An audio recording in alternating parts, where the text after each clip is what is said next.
సుధాకర్ వీల్చైర్లో కూర్చొని కౌశికి బాబుని ఎత్తుకోగా ఆ వీల్చైర్ చుట్టూ జగదాత్రి, కేదార్, యువరాజ్, నిషిక, వైజయంతి, శ్రీవల్లి, బూచి, కాచి అందరూ కలిసి ఆడిస్తూ ఉంటారు. అది దూరం నుండి కౌశికి చూసి అలా మైమరుపుగా చూస్తూ ఉండిపోతుంది. దాత్రి కౌశికి దగ్గరికి వెళ్ళి ఏంటి వదిన అలా చూస్తున్నారు అని అడుగుతూ ఉంటుంది. అప్పుడు కౌశికి నోరు తెరిచి తన మనసులోని మాటలని చెప్పడం స్టార్ట్ చేస్తుంది.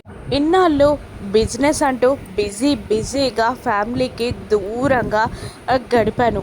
ఫ్యామిలీకి దూరం అయిపోతానేమోనని భయపడ్డాను.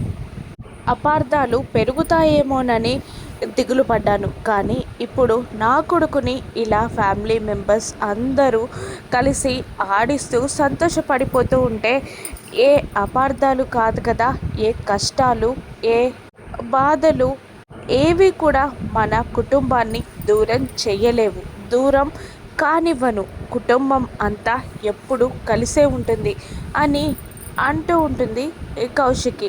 మనం ఎప్పుడు ఇలాగే కలిసి ఉండాలి దాత్రి అని కౌశికి చెప్తూ ఉంటుంది. కుటుంబాన్ని ఎవరిని విడగొట్టనివ్వను అన్న కౌశికి మాట నోటి నుండి బయటికి వచ్చేలోపే ఒక ఆపదల ఆ ఇంటికి ఒక వ్యక్తి వస్తూ ఉంటుంది.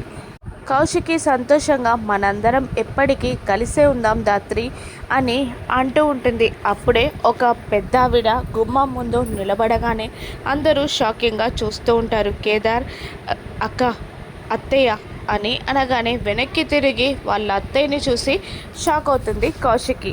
అక్కడ కౌశికి అత్తయ్యని చూసి అందరూ షాక్ అవ్వగా నిషికి వైజయంతితో ఇంట్లో ఉన్న గొడవలు చాలా అన్నట్టు ఈవిడెందుకు వచ్చింది ఇప్పుడు అని గుసగుసలాడుతుంది వైజయంతితో. ఇక కౌశికి వాళ్ళ అత్తగారికి రానున్న గొడవలేంటి, మళ్ళీ కుటుంబం కష్టాల్లో చిక్కుల్లో పడుతుందా, జగదాత్రి అన్నిటినీ ఎలా సెటిల్ చేస్తుందో రానున్న ఎపిసోడ్స్లో చూద్దాం. Thank you for watching.